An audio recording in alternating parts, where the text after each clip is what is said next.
Earth's surface is marked by geological scars. Mountains, valleys, rifts, and volcanoes scatter the landscape and the ocean floors. As we speak, the ground beneath your feet is shifting at a very slow pace.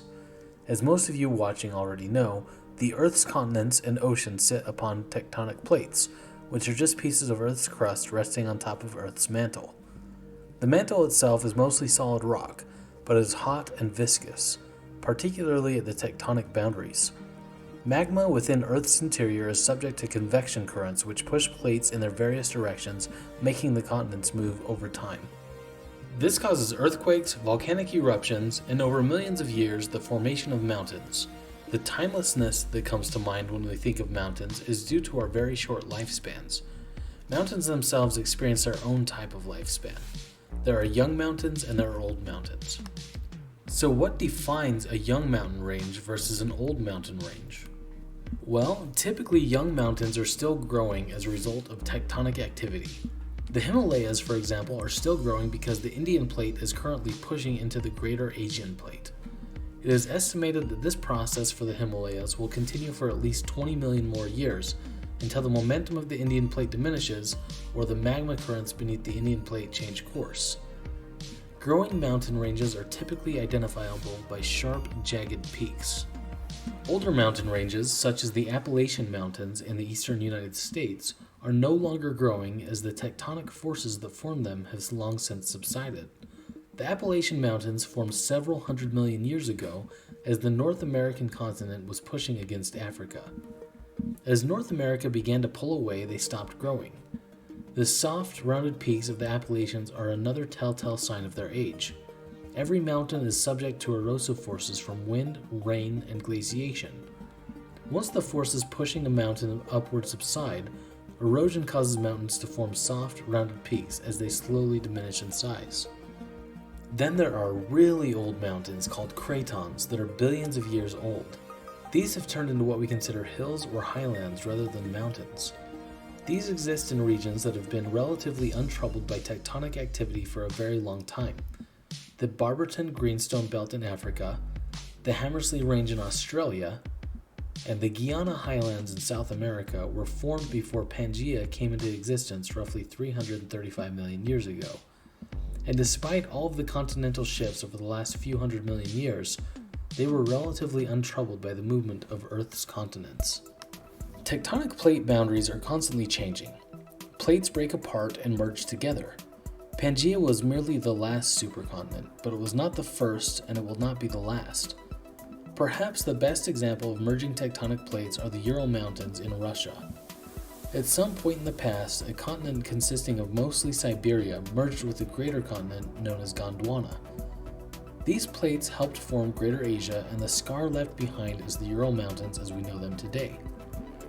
With the current trajectory of Earth's plates, another supercontinent will form sometime around 250 million years from now, creating even more brand new mountains.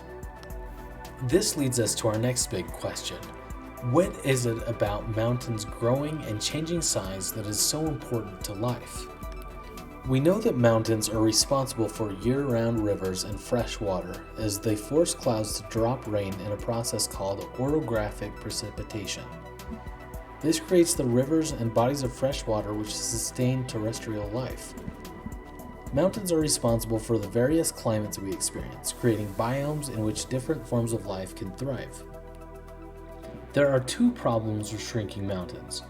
The first one is that if Earth's mountains stopped growing, the mountains themselves would only be subject to erosion forces, slowly whittling them down until rivers could no longer flow.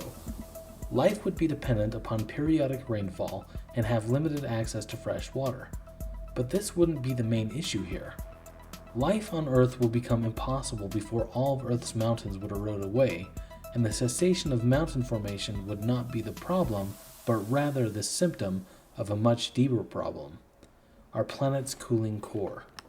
Since tectonic plates move due to magma currents within the mantle as heat dissipates from Earth's core, tectonic shifts will become less frequent as the Earth solidifies into place.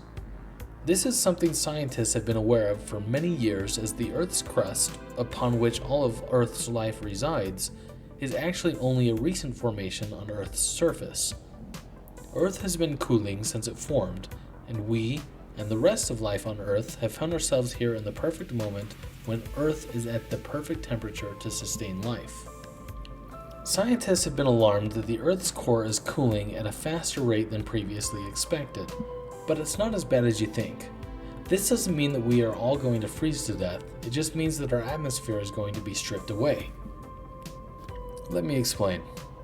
Earth is protected from a lot of harmful radiation from space, and from solar winds emanating from our very own sun due to Earth's magnetic field. Earth's magnetic field deflects these forces, which are very harmful to all living species. Earth's magnetic field exists due to the hot liquid metals in Earth's outer core.